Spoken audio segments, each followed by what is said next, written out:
Alors, du coup, Antoine avait surtout parlé de ménisectomie même, plus que suture méniscale, et puis dans des genoux stables. Là, on va complètement changer de topic, vu que c'est sur genou instable dans le cadre de reconstruction du LCA, et on va voir si les lésions méniscales ont une influence sur le type de rééducation qu'on peut proposer. Donc, quand on a une rupture du LCA, il faut savoir que c'est pas juste un traumatisme du LCA, hein, c'est un traumatisme vraiment global au niveau du genou. Donc, il y aura les ménisques qui vont prendre, le cartilage aussi parfois, et tout ça fait qu'on va avoir un retentissement global sur la vie sportive évidemment, la vie professionnelle, la vie familiale aussi parfois, et ce retentissement va s'inscrire dans la durée. Donc, quand on fait une reconstruction du LCA, c'est plus un parcours au final que juste une chirurgie. Il va y avoir la notion de travail d'équipe qui est très important, hein, entre chirurgiens, kinésithérapeutes, médecins du sport, avec le patient qui est au centre de l'équipe. Et puis cette notion de temps aussi qui est très relative, hein, ça dépend du point de vue où on se place. Donc le patient, lui, va se casser son LCA en 1 seconde. Nous, la chirurgie, on va dire grosso modo, ça va durer 1 heure. Et puis il va mettre pourtant presque 1 an à retourner sur le terrain. Et c'est cette période-là qui va être très importante entre le post-opératoire immédiat et le retour sur le terrain. Et ça, il y a une bonne partie de vous qui font très bien le job et on vous en remercie. On va d'abord commencer par quelques idées reçues, même s'il y a beaucoup de choses qui ont déjà été abordées, mais ça fait pas de mal de les redire. Première idée reçue, donc une lésion méniscale. Souvent les gens ils disent ça, j'ai une lésion méniscale. Non, pour nous en fait, il y en a des tas, hein, des lésions méniscales. Et comme ça a déjà été dit, faut d'abord comprendre la localisation. On va pas du tout traiter de la même manière une lésion segmentaire qu'une lésion de la racine, c'est-à-dire de l'ancrage osseux du ménisque dans le tibia, ou une lésion de la rampe qui est vraiment à la jonction capsulo-méniscale. Il va y avoir aussi une histoire de zone, on en a déjà parlé, en fonction de la vascularisation méniscale. Donc ça aussi, ça va nous influer, en sachant que le ménisque latéral est un peu mieux vascularisé que le ménisque médial. Et puis aussi le type de lésion qu'on peut rencontrer. Tout ça, c'est quand même important d'avoir ces notions-là, parce qu'au final, il n'y a pas une, mais des lésions méniscales qu'on va définir en fonction du côté lésé, évidemment, médial latéral, de la localisation sur le ménisque, de la zone, en fonction de la vascularisation, du type. Et nous, en tant que chirurgien, on aura différentes techniques de réparation. On ne va pas tout réparer de la même manière, hein, selon ça. Ça va aussi, on va le voir après, entraîner différentes consignes post-opératoires. Et puis, évidemment, les résultats aussi vont être différents parce que c'est vraiment des lésions complètement différentes. Deuxième idée reçue, les lésions méniscales, c'est rare. Non, alors on a vu que pour les tennisman, c'était pas très fréquent, mais je vous rappelle que c'était sur genou stable. Dans les cas de rupture du LCA, c'est très très très fréquent, hein. Il y a presque 2 tiers des gens qui ont des lésions méniscales quand on reconstruit les LCA, et il y a même des lésions qui sont assez spécifiques des ruptures du LCA, notamment donc les rampes et puis les racines postéro-latérales. Troisième idée reçue, les ménisques, c'est juste des amortisseurs, ça va juste préserver le cartilage. On en a déjà parlé un petit peu. Donc oui, évidemment, il y a ce rôle d'amortisseur qui est primordial, hein. On connaît tous la rançon, les conséquences de la ménisectomie par rapport à la préservation méniscale. Ça fait pas que ça, c'est aussi un rôle, on va dire, de cale, et donc ça va participer à la stabilité du genou. Surtout le segment postérieur du ménisque médial et encore plus les rampes lésions. Donc, quand on laisse en place une lésion du segment postérieur du ménisque interne ou une rampe lésion sans la réparer, on va induire une laxité, donc une translation tibiale antérieure d'environ 3 mm.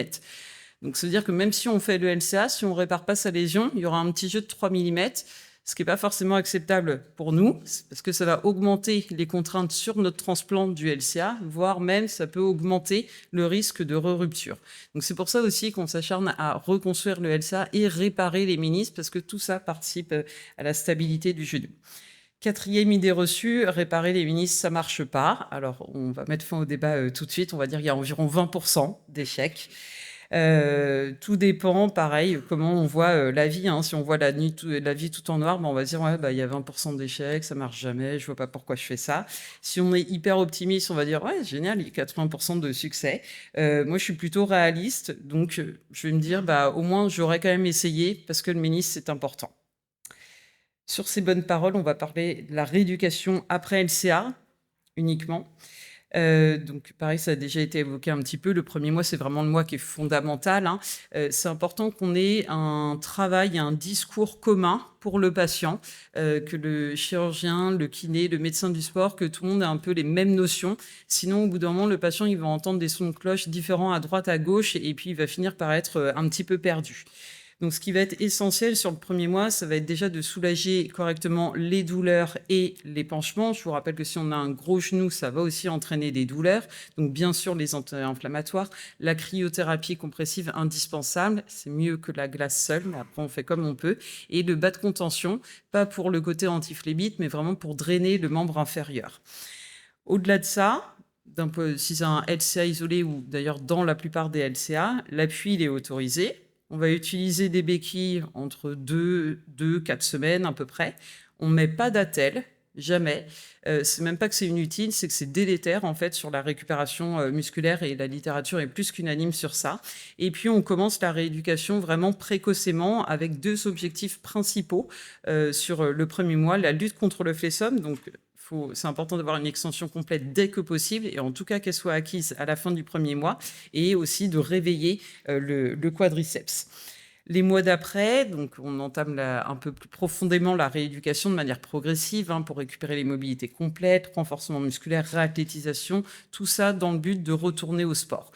Donc ça aussi, ça fait partie du travail d'équipe. Et puis, on va associer les critères de reprise. Il y a un peu tout qui va se mêler, le temps, les scores fonctionnels, les tests isocinétiques, un peu tout ça, jusqu'à arriver au bout du parcours. Donc c'est la rééducation, mais c'est pas que ça. Il y a aussi un critère de temps qui est incompressible. C'est tout simplement le temps où le transplant du LCA va correctement s'intégrer. On sait que quand on le met en place, donc il a l'air tout bien joli, on l'a vu dans les vidéos d'arthroscopie, ensuite il va légèrement nécroser et ensuite il va se ligamentiser. Donc, il y a quand même une petite fragilité du transplant à 2-4 mois, à cette période où il se réduit un petit peu. Et ensuite, il va vraiment se ligamentiser. C'est pour ça que on reprend pas non plus les sports à risque avant 6-8 mois. Et je suis assez d'accord sur le plutôt 8 mois. Dans les études qui comparent 6 et 8 mois, quand même, on diminue le risque de rupture itérative si on est à plutôt 8 mois.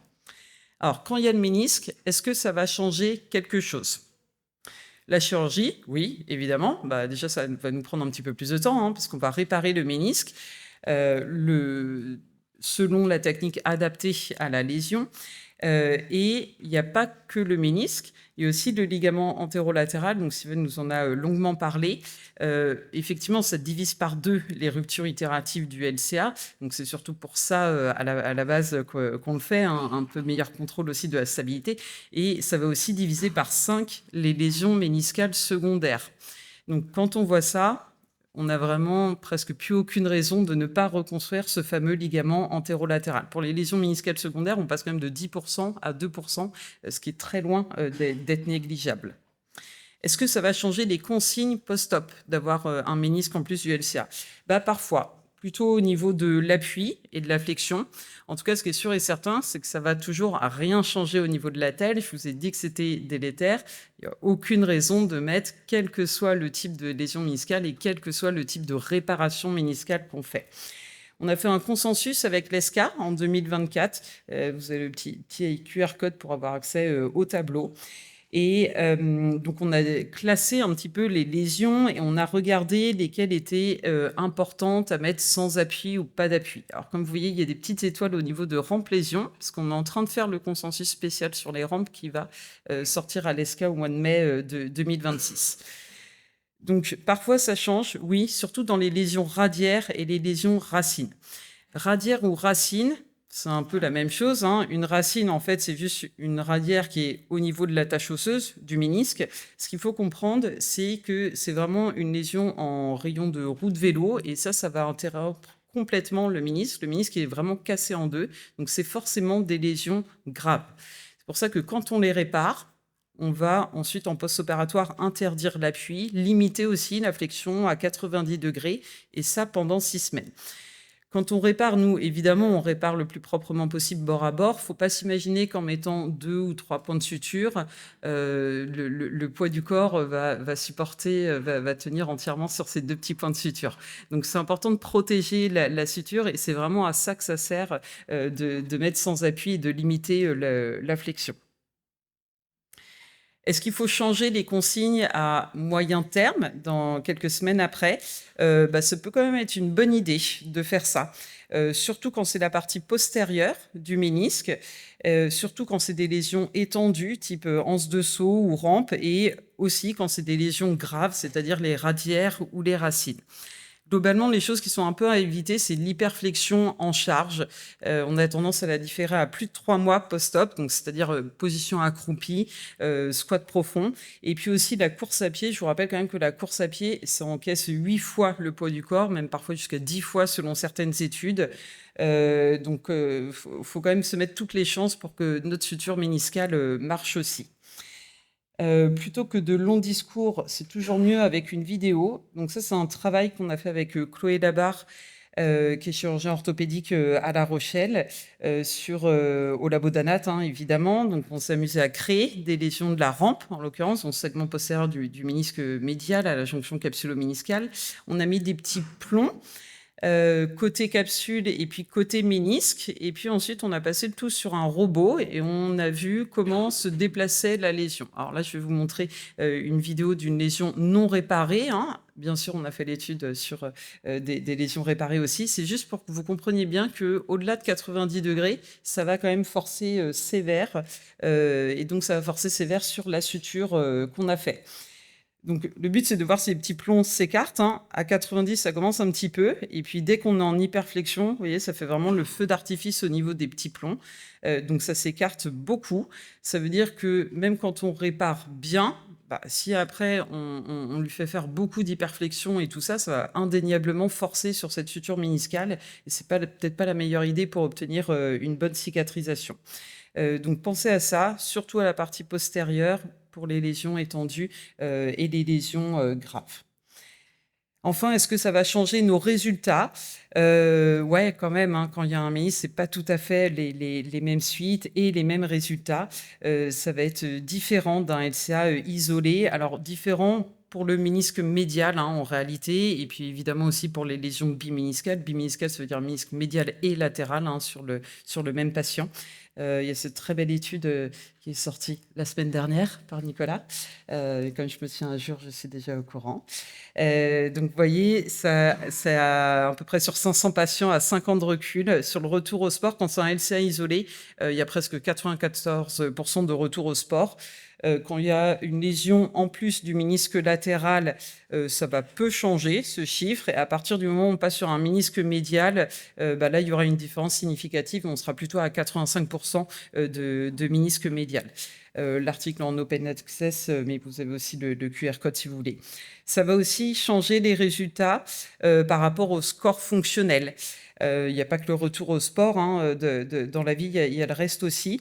Et donc, on aura des scores, notamment IKDC, un petit peu moins bons quand ça va être aussi le ménisque médial.